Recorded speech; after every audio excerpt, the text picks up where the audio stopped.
करी आरती दशरथ के लाल कौशल्या के लाल राहो अवध गई।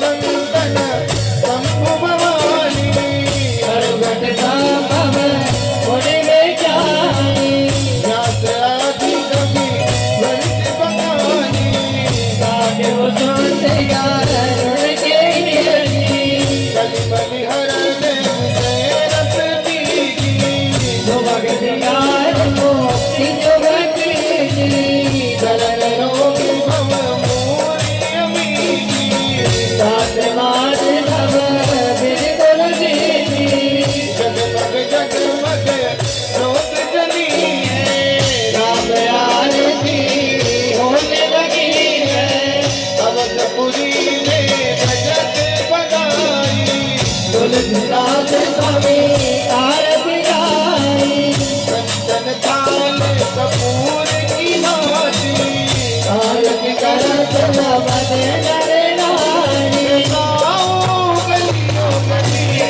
मैं गाऊं अवध गली गाऊं गलियों गली मैं गाऊं अवध गली आरती दशरथ के लाल कौशल्या के लाल मैं गाऊं गलियों गली आरती दशरथ के लाल कौशल्या के लाल मैं गाऊं अवध गली।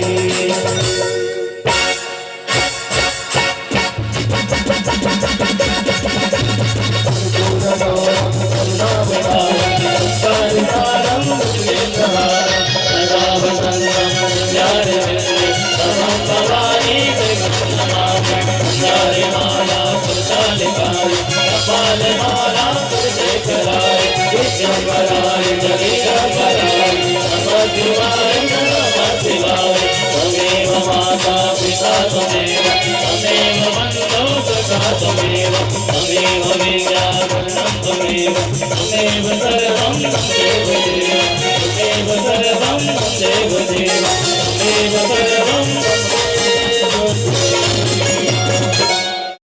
प्रज्वालितो ज्ञानमया प्रदीपः प्रज्वालितो ज्ञानमया प्रदीपः।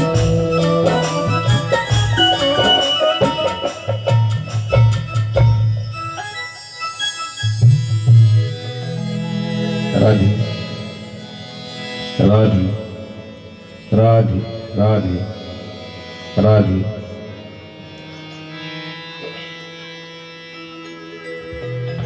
परम मंगलमय परात्पर अखिलेश्वर कारण करुणा वरुणालय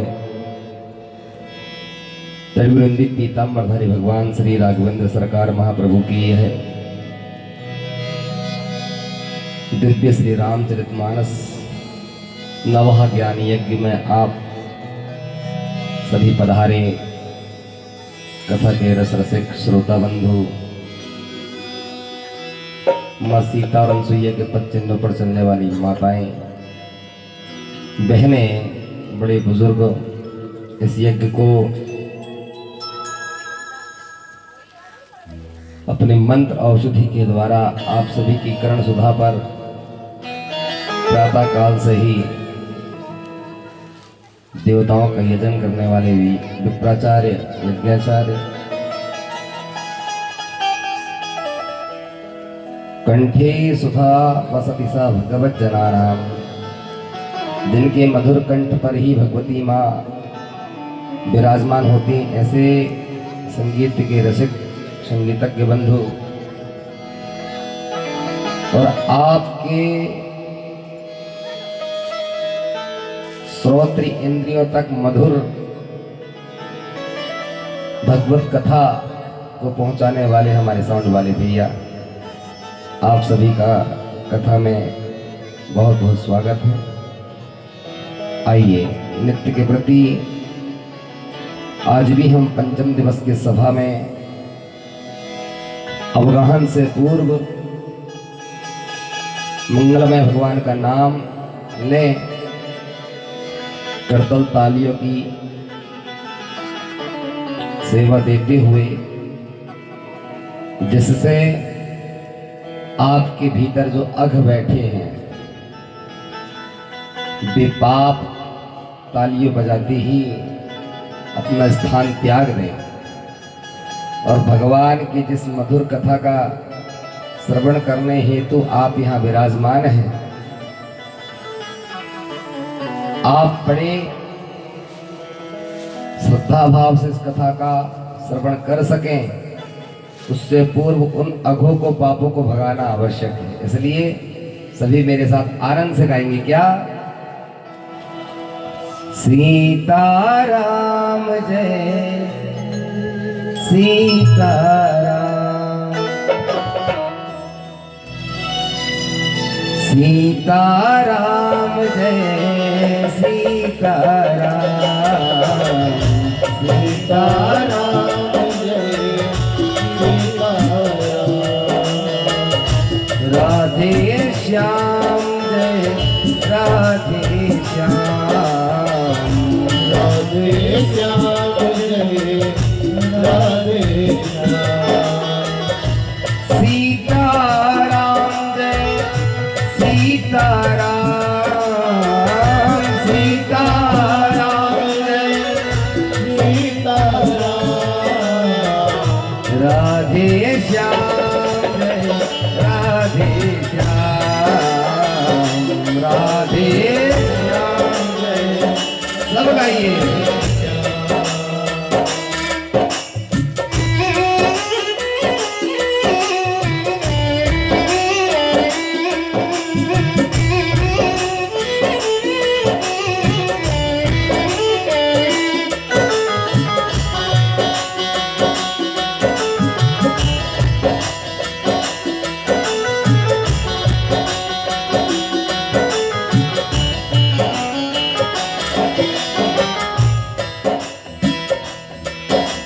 चारों ओर निराशा हो जब, चारों ओर निराशा हो जब, देश न कोई आशा हो जब, देश न कोई आशा हो जब, चारों ओर निराशा हो जब, चारों ओर निराशा हो जब, देश न कोई आशा हो जब, देश न कोई आशा हो जब, तब फिर बोलो, तब फिर बोलो प्यारा यार, सीताराम जय सीताराम, सीताराम जय सीताराम, सीताराम जय सीताराम, सीताराम जय सीताराम जय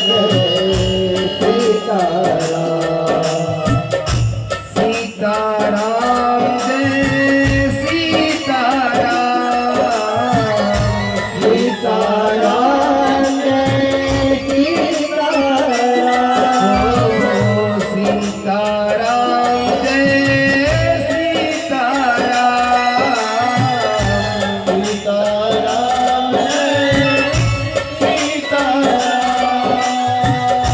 सीताराम जय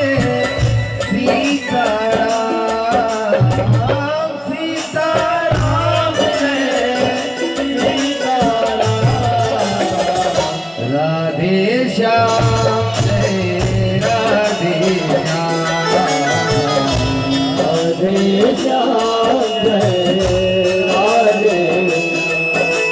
सारे गुरु उपदेश कहे जब, सारे गुरु उपदेश कहे जब, जीवन धन भूपेश कहे जब, जीवन धन भूपेश कहे जब, सारे गुरु उपदेश कहे जब, सारे गुरु उपदेश कहे जब, जीवन धन भूपेश कहे जब जीवन धन भूपेश कहे जब रे मन हो जा रे मन हो जा राम गुला सीताराम सीताराम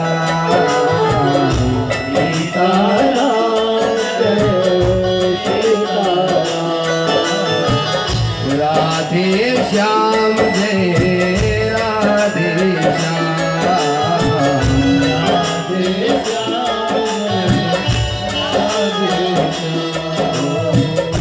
सीताराम जय सीताराम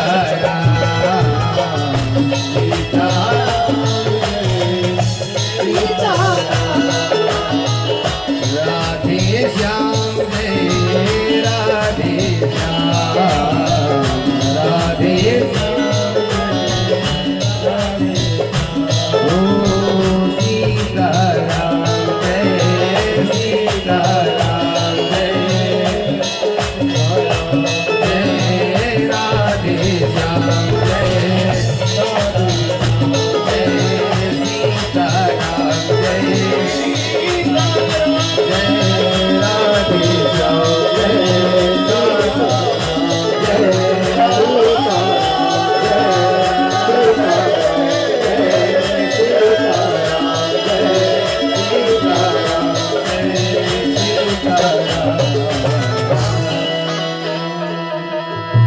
बोलिए भक्तवत्सल भगवान की जीवन जोड़ी सरकार की राघवेंद्र सरकार की धर्म की अधर्म का प्राणियों में विश्व का गौ माता की जय हो गौ हत्या बंद करो। सत्य सनातन धर्म की जय हो। जगदम्बा महारानी की जय हो। हनुमंत लाल की जय हो।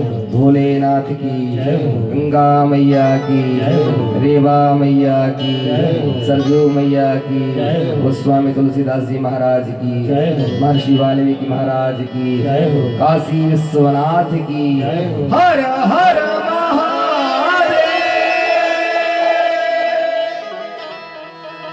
जय जय श्री सीताराम।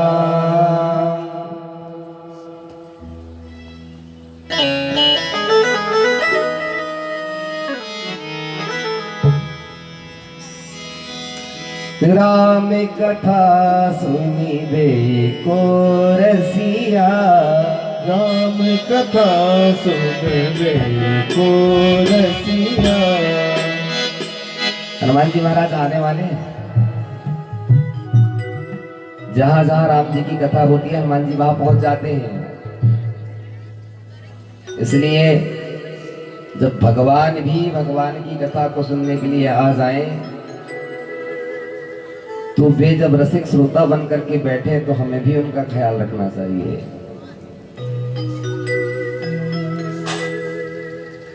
कल आपने बहुत लड्डू खाए, मैंने देखा है वीडियो में रात में। कुछ माताओं ने तो 5-5 और वो भी 60 के लड्डू। हे मैया,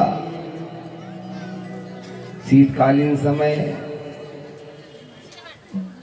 माता जी से हमने पूछा तो उन्होंने बताया कि सभी प्रकार की जड़ी बूटी जो क्या क्या डलवाते संतोष भी है,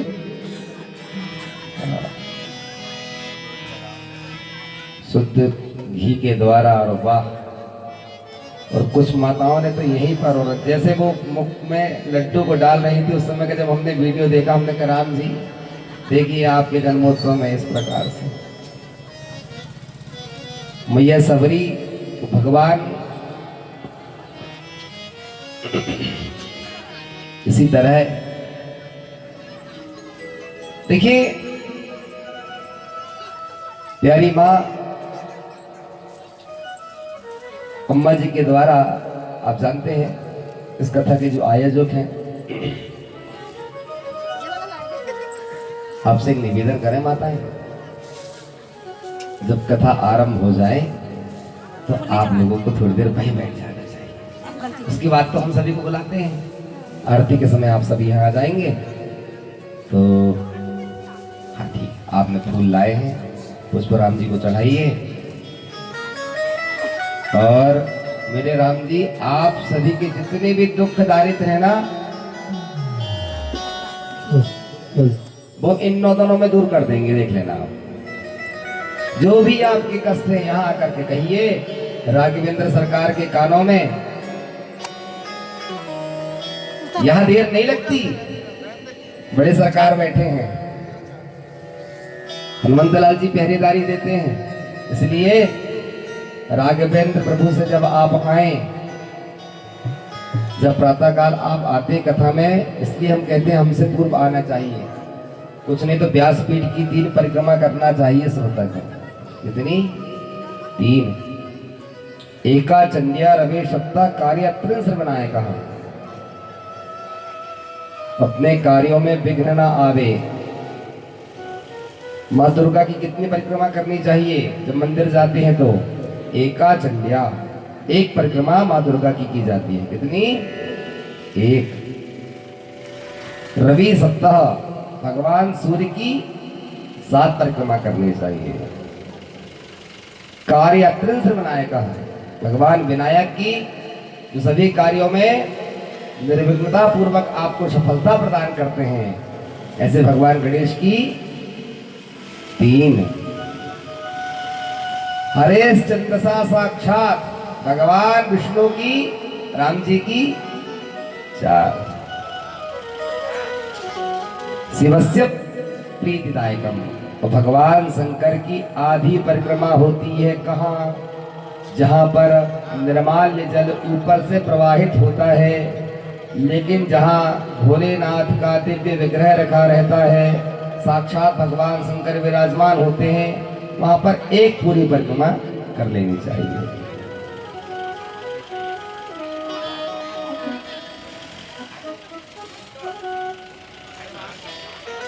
यदि केवल सूखे आटे को देख करके हमारी क्षुधा, हमारी भूख मिट जाती तो माताएं फिर फुलके क्यों बनाती? सभी के कार्यों की विधा है ना।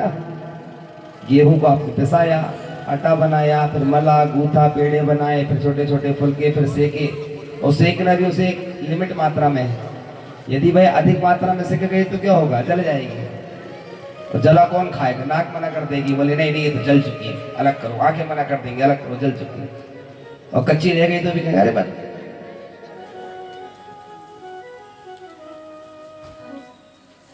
एक घर में एक बड़े बेटे का विवाह हुआ, रुनुक झुनुक करती हुई बहू आई, अभी अपने यहाँ भी आएगी, और आज तो 4 आएंगी। महाराज दशरथ के 4 लल्ला और 4 बालकों का आज विवाह होना है। आप सभी तभी इतने सज धज के दूल्हे की तरह आए। मैं समझ गया था, उत्सव में सब बहुत अच्छा लगता है, आना भी चाहिए। नया नया विवाह हुआ, 2 दिन हुए थे, अपने ससुराल में आए। हिचकिचाते हुए बेचारे ने घबराते हुए भोजन को तैयार किया। अब आजकल ये फोन तो क्या बताया, जब देखो तब बजने लगता है। वो हम घबराहट कहें या फोन कहें या जो भी कारण रहा हो, बेचारी बहू ने नमक नहीं डाला।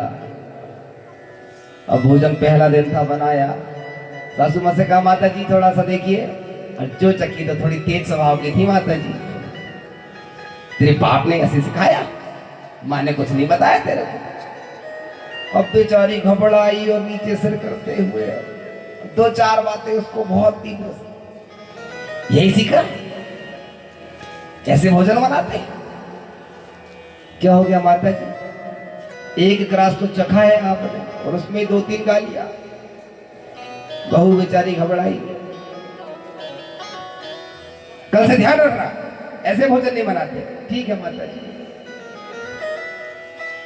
अब उसे लगा कि आज फटकार लगी है, कल ध्यान से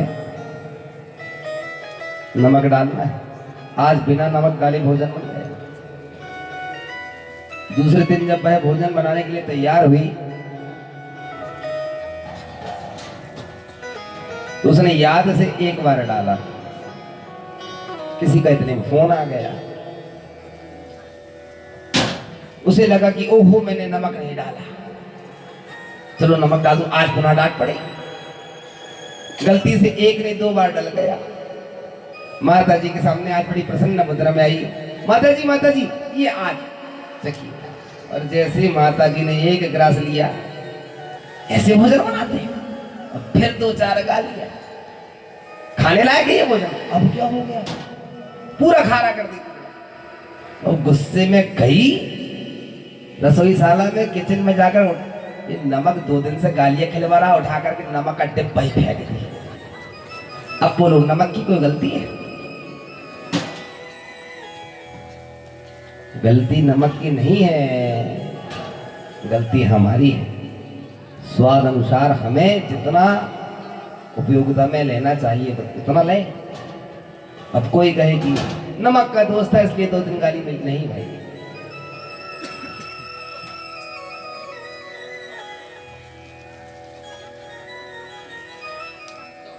भगवान की कथा का आज 5म दिवस। तो मैं कह रहा था कि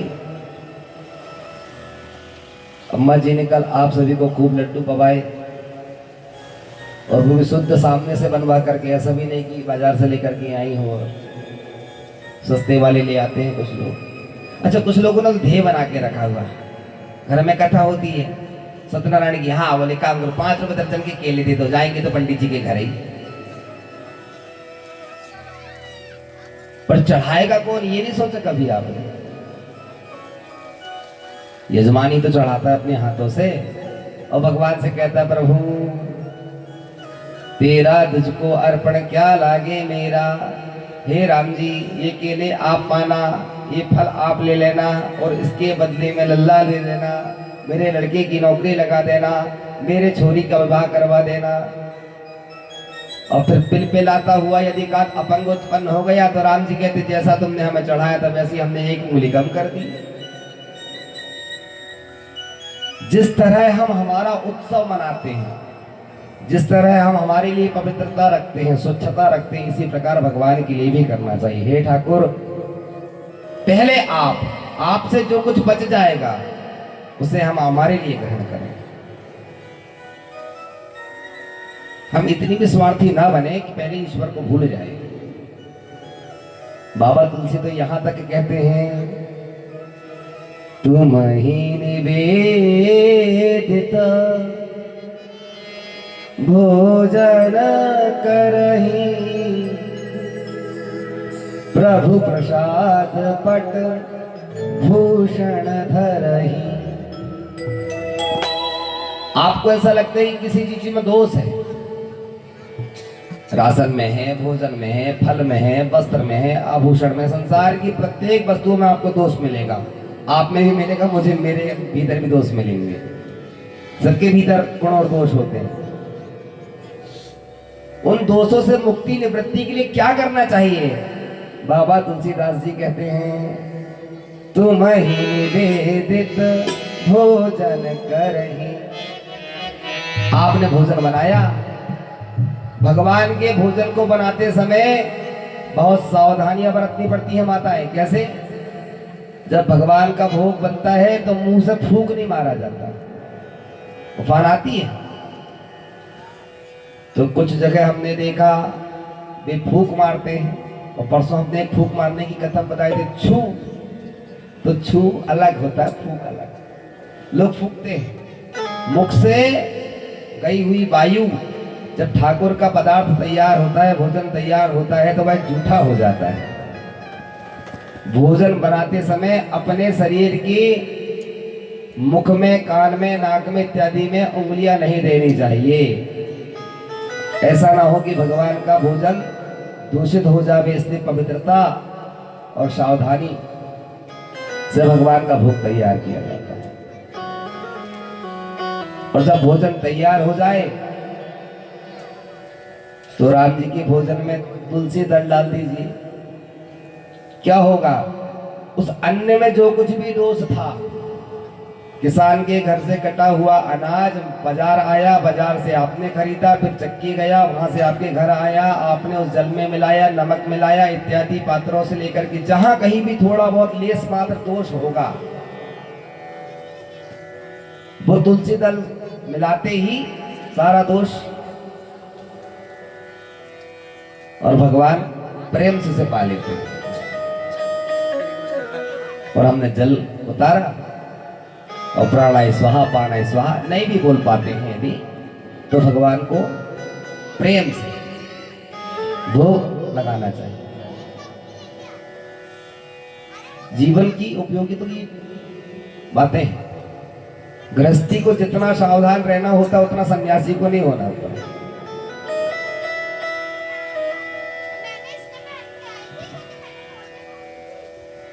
जीवन में चातुर्यता की आवश्यकता है, पर इतनी भी नहीं जो अति हो जाए।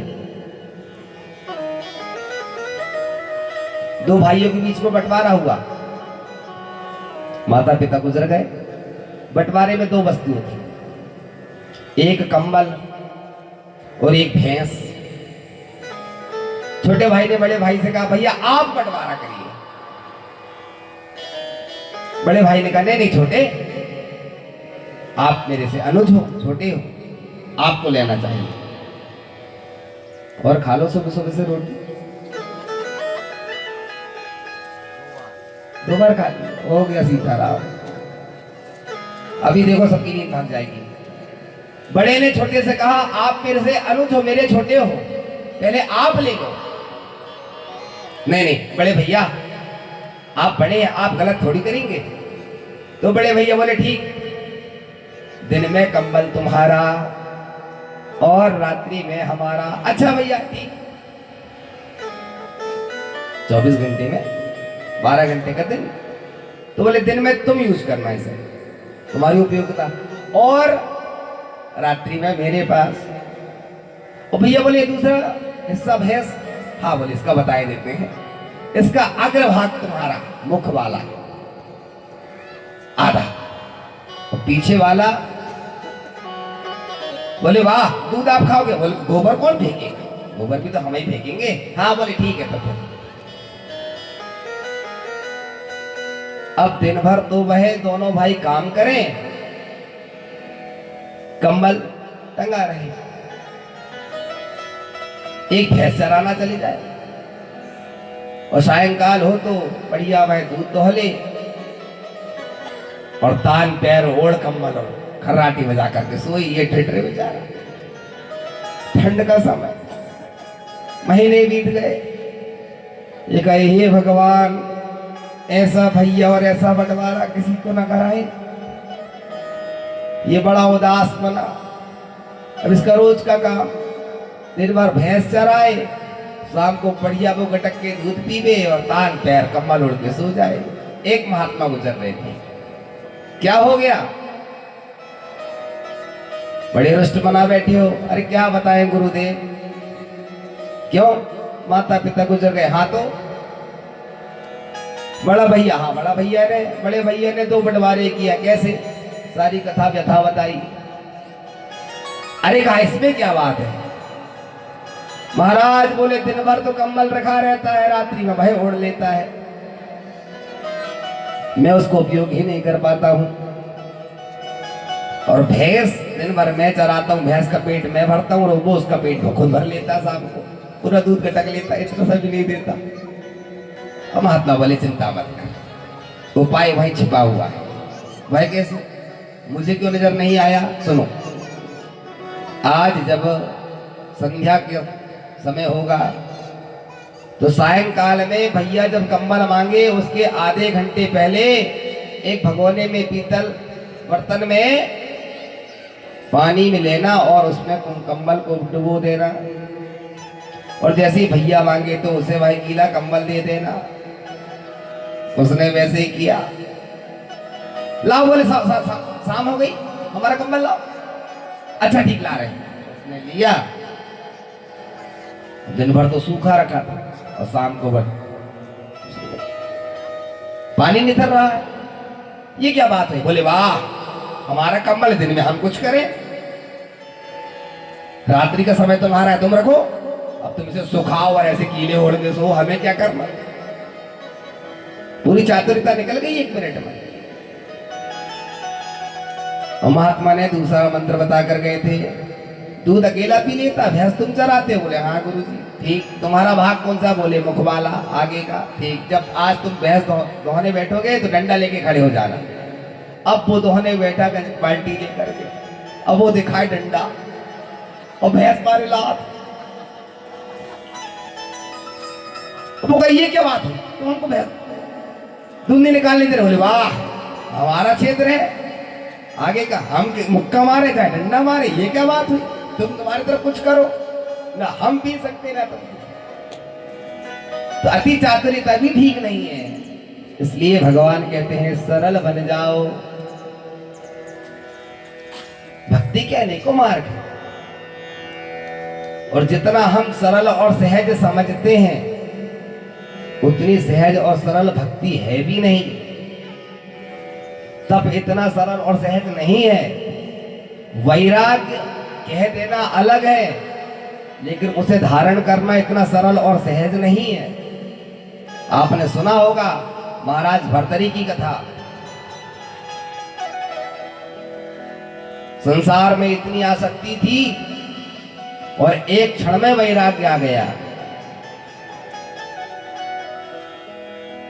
लेकिन हम तो महाराज क्या बताएं, बाल पक गए हैं, लेकिन संसार से मन भगवान की ओर जाता ही नहीं है। घर में बैठे भी भगवान का भजन होता है, जरूरी नहीं है कि जंगल ही जाएंगे तब भगवान का भजन होगा। वहां भी जाते तो लोग अपना अपना घर बना लेते और आश्रम का नाम लिखवा देते हैं, और वहां भी माया प्रपंच पहुंच जाती है। आप अपने घर में भी भगवान का भजन कर सकते हैं, लेकिन धीरे धीरे संसार से मन को हटाइए। कहा गया है जो व्यक्ति जल्दी मरने वाला हो, व्यक्ति दीर्घायुवान कैसे होता? 3 प्रकार की आयु होती है, अल्पायु, मध्यायु, दीर्घायु। 16 वर्ष तक अल्पायु, 40 वर्ष तक मध्यायु, 41 से बाबा तुलसीदास जी ने मानस में लिखा है 120 वर्ष 5 दिन की आयु कलयुग में मनुष्यों की होगी। लेकिन उनकी इस गणना को भी लोग पार कर चुके हैं। 140 वर्ष के भी एक महात्मा काशी में रहते हैं और वे 5 भाषाओं का रोज ही अखबार पढ़ते हैं। 100 वर्ष के तो मेरे दादाजी घर में है, अभी 100 पार कर गए। हमने कहा अच्छी बात, और वही मेधा, अभी भी वही बुद्धि है। आज भी जरूर सत्संग करते हैं, 2-4 वीतराग पहुंच जाते हैं तो वे कथा सुनाते हैं।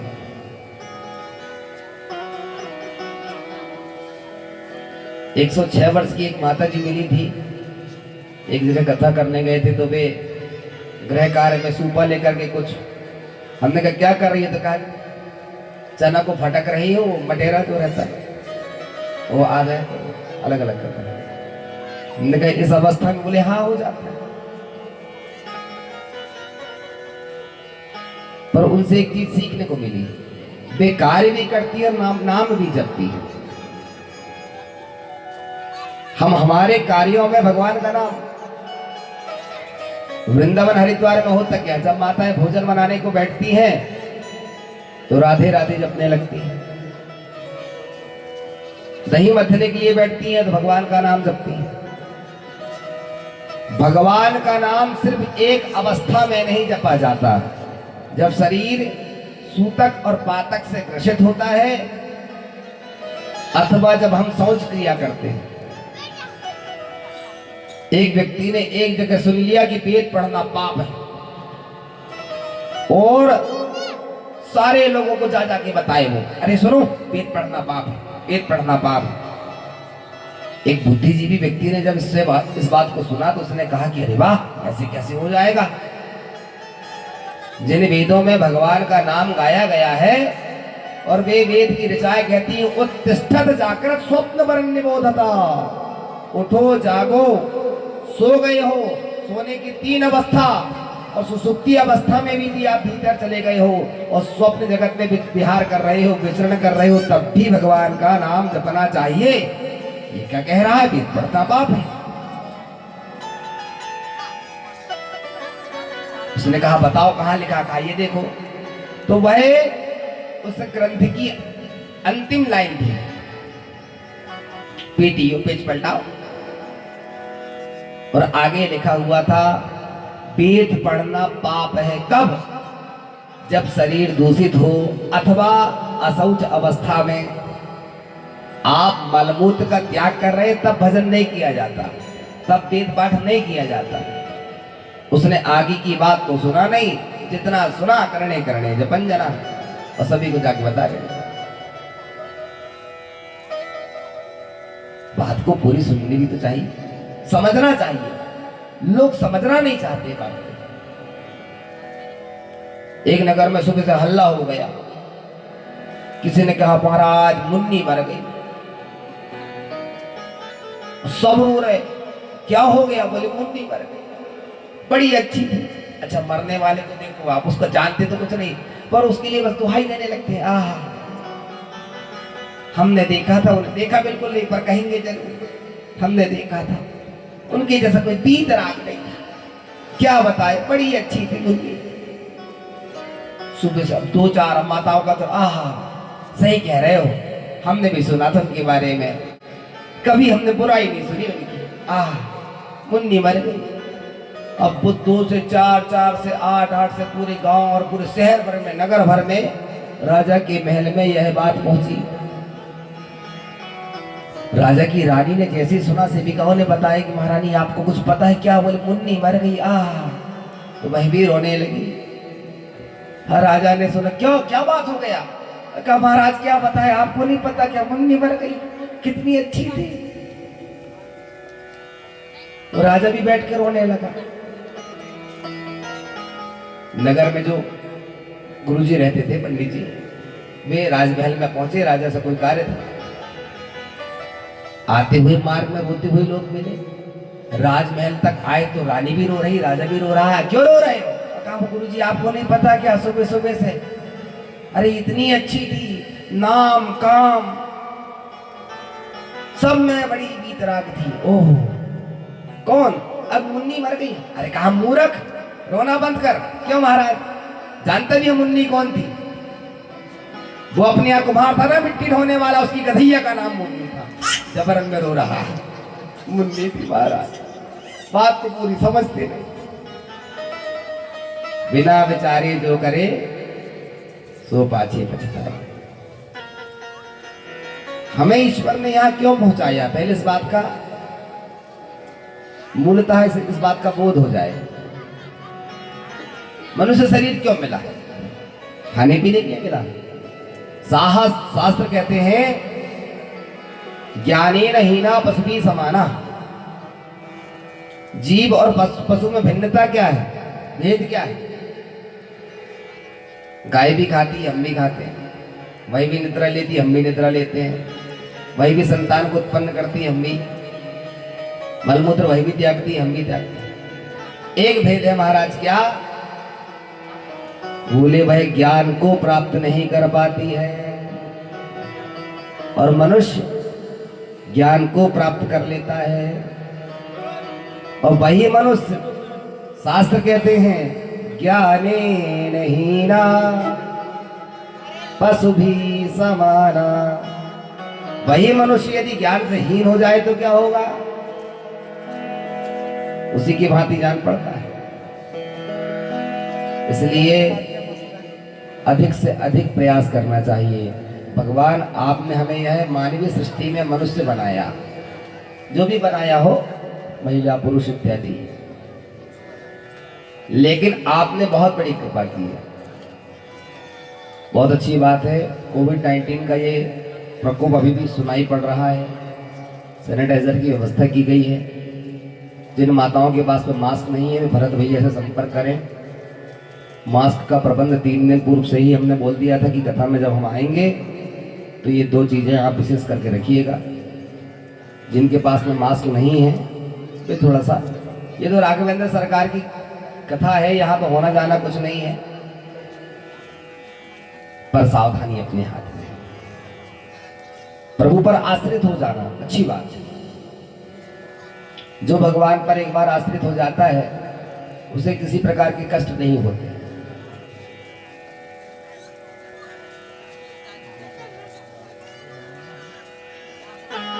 भगवान पर आश्रित हो जाना। एक सेठ जी की दुकान हुआ करती थी किराने की। उन्होंने देखा कि आजकल मांगने वाले बहुत ज्यादा आते हैं, एक बार, दो बार, तीन बार, कहां तक बांटेंगे ऐसा। तो वे भोजन करने जाने लगे। तो उन्होंने अपने बेटे को कहा कि कोई भी व्यक्ति आए तो उसे निःशुल्क मत देना। आप भयभीत ना होइए, मास्क हम इसलिए कह रहे हैं कि आपकी भी सुरक्षा है। बाकी तो यहां भगवान विराजमान है तो कुछ नहीं होगा, लेकिन सावधानी अपने हाथ में। हम थोड़ी देर यदि सावधानी से बैठ जाएंगे, हरी चर्चा दुकानों से जाना है, और थोड़ा बहुत यदि ये ढक भी गया तो क्या है, वीडियो तो चल ही रहा है, दूल्हा दुल्हन आप देख ही लेंगे। और जब लड्डू खाने की बारी आए तो मास्क ऊपर कर लेना। जय सीताराम। माताएं तो फिर क्या है, आज भी कुछ अच्छा प्रबंध करवाया है। कह रही थी माता जी, गुरुजी 4 दिन, हमने कहा अभी तो शेष हैं, आज पंचम दिवस है। मना किया, फ्री में किसी को कुछ मत देना।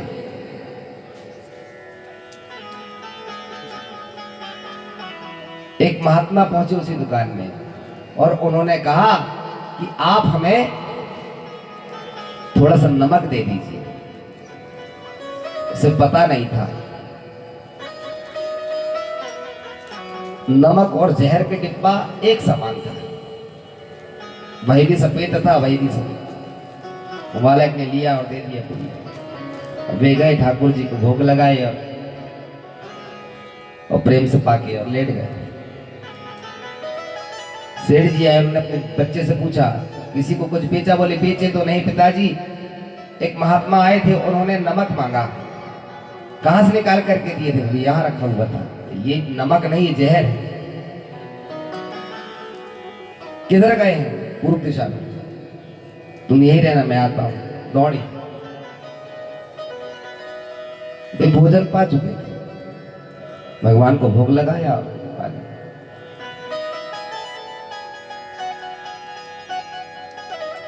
दूर जाकर बैठ गए और देखा वे गिर भी नहीं रहे। कुछ होगा तो डॉक्टर के पास ले जाऊंगा। 1 घंटा, 2 घंटा, पूरी रात सेठ जी वैसे ही प्रार्थना करते रहे प्रभु से। आपके भक्त ने भोग लगा लिया, मेरे बेटे ने गलती से उसे जहर दे दिया। हे ठाकुर, आप चाहें तो मेरा प्राणांत हो जाए, इस महात्मा के प्राणों की रक्षा कर लेना। भक्तन हुई महाराज बादशाह की पत्नी, और जब वह आगरा से मक्का मदीना जा रही थी तो पालकी में बैठी बादशाह की पत्नी उसके पालक सेवकगण ले जा रहे थे मथुरा। भैया थोड़ा सा इको और वो डाल दीजिए बेस।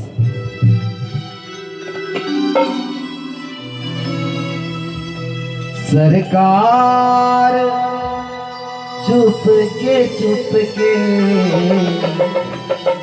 वो हटा रहे हैं पर्दा, वो हटा रहे हैं पर्दा। सरकार चुप के वो हटा रहे हैं पर्दा। सरकार चुप के वो हटा रहे हैं पर्दा। आज बीवी ने देखी कि बाबा पुजारी जी ने पर्दे को लगा दिया और एक बार जैसी पर्दा खुला, मैं नजारा कर रही हूँ, मैं नजारा कर रही हूँ। सरकार चुप के मैं नजारा कर रही हूँ।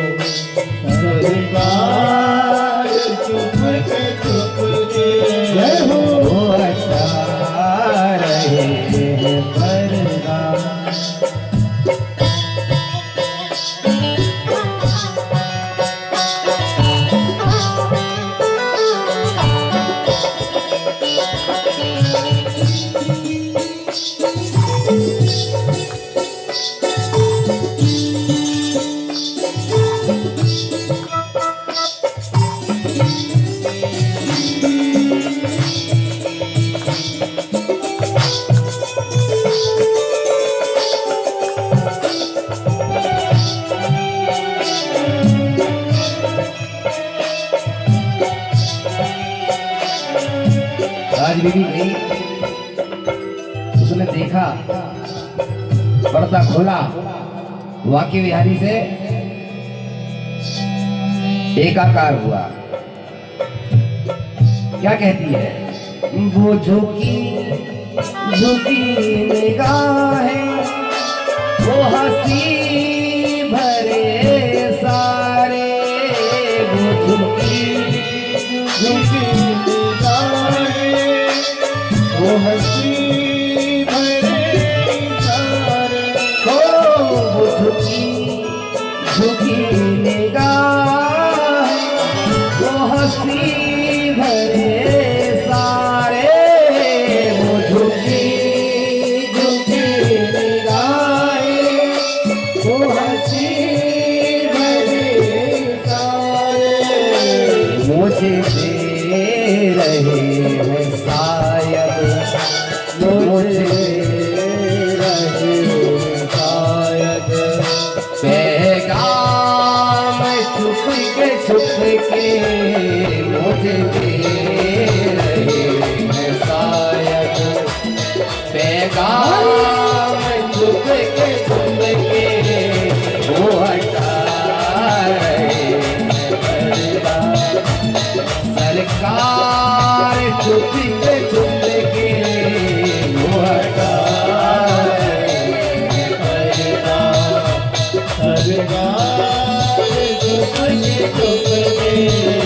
मैं नजारा कर रही हूँ, मैं नजारा कर रही हूँ।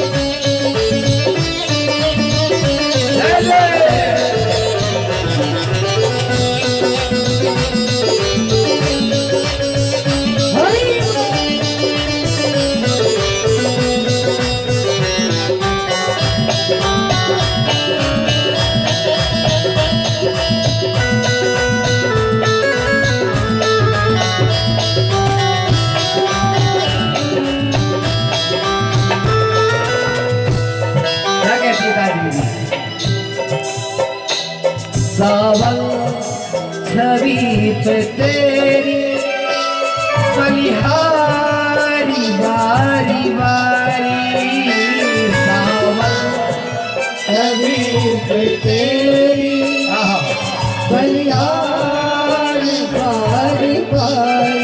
मेरे सामने सनोरे कन्हैया को जैसे ही ताजबीबी ने देखा, अपने निर्निमेष नयनों से देखते ही रह गई। सरकार सावन छवि पे तेरी बलिहारी बारी बारी, सावन छवि पे तेरी बलिहारी बारी बारी।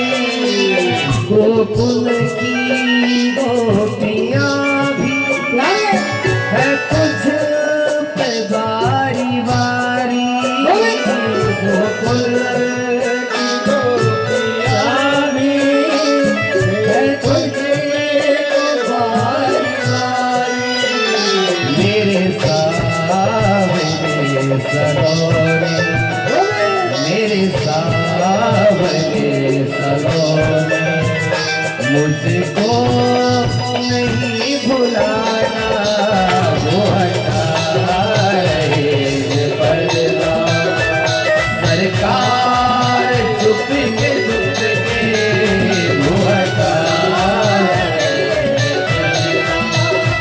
सरकार चुप के वो हटा रहे हैं पर्दा, वो हटा रहे हैं पर्दा।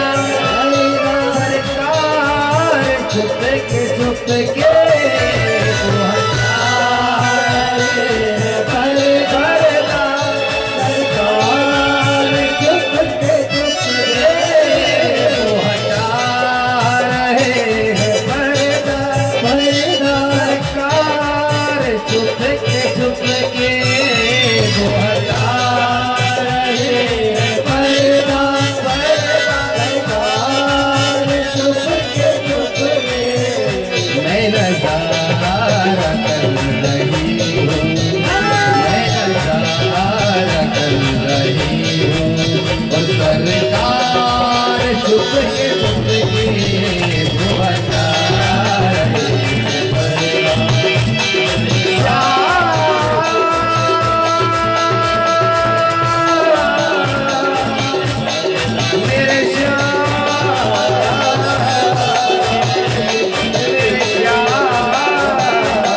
मैं नजारा कर रही हूँ।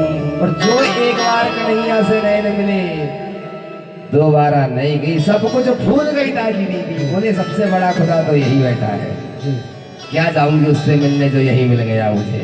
खुदा मंजूर करता है सदा सब दिल से होती है, मगर मुश्किल तो ये है प्यारे की बड़ी मुश्किल से होती है। हर किसी को नहीं मिलता जीवन का एकाकार हो जाना। भक्त और भगवान का एकाकार मिलन हो गया आज, नहीं गई दोबारा। प्रभु हम जब आपके सन्निकट आए तो ये माया रूपी जो मौसी है ये दीवार दूर हो जाए।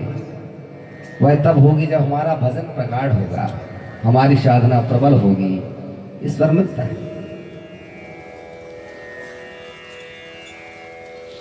आइए कथा में प्रवेश करते हैं। बाबा कहते हैं, कल आपने कहा तक गाया, गृह गृह बाज बधाव शुभ प्रगटे सुषमा कंद, हर्षवंत सब जहाँ तहाँ नगर नारी नर वृंद। सारे गांव में महाराज अयोध्यापुरी में आनंद ही आनंद छा गया। महाराज दशरथ के यहाँ दशरथ जी अति प्रसन्न हुए, लेकिन मन में पुनः चिंता हो गई। गुरु जी ने तो कहा था 4 पुत्र होंगे, अभी तो एक ही हुआ है। इतने में एक सेविका पुनः दौड़ करके आई, महाराज आपकी जय हो। क्या हो गया? बधाई हो महाराज, दोनों देवियों ने भी 3 पुत्रों को जन्म दिया है। महाराज के आनंद का पारावार नहीं रहा। देवता मानो पुष्प वृष्टि कर रहे हैं, सारे नगरवासी जय जय मना रहे हैं। क्यों इतनी खुशी क्यों है? क्योंकि चौथेपन में बालक हुआ है, इसलिए सब कहते हैं प्रभु आज आप आ गए अवधपुरी में। के कई सुता सुमित्रा दो, के कई सुता सुमित्रा दो, सुंदर सुत जन मत है जन मत है ओ। वाह सुख संपत्ति समय समाजा, वाह सुख संपत्ति समय समाजा, कहीं न सकहीं सा हृदय राजा, कहीं न सकहीं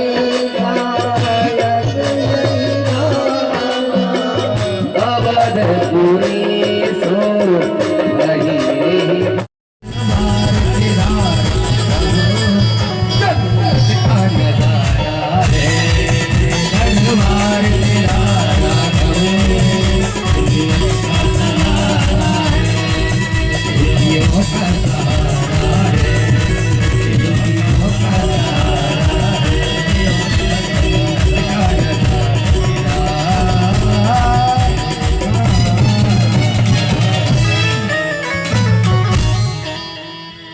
अयोध्या कैसी लग रही है?